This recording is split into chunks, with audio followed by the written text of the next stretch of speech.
ఇక్కడ ఎంత పెద్ద స్కామ్ జరుగుతుందంటే మేము 300 పెట్టి టికెట్ తీసుకున్నాం పర్ హెడ్ 100 అని చెప్పి. ఇక్కడ ఈ లైన్ ఉంది కదా వెనకాల, యాక్చువల్లీ ఇదైతే 100 రూపీస్ లైను. ఒకసారి ఆగండి మీకు చూపిస్తాను నేను. సో ఫ్రీ టికెట్ ఇంకా 10 రూపీస్ ఫ్రీ లైన్ వచ్చిన వాళ్ళ దగ్గర ఇక్కడ అమౌంట్ వసూలు చేస్తుంది అనమాట.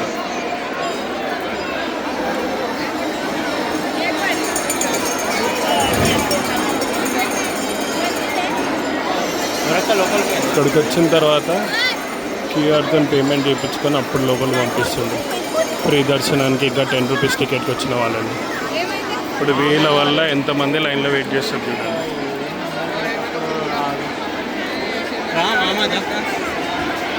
ఇలాంటి వాళ్ళ వల్లనే టెంపుల్లో ఎప్పటికీ ఇంకా స్కామ్లు అవుతున్నాయి.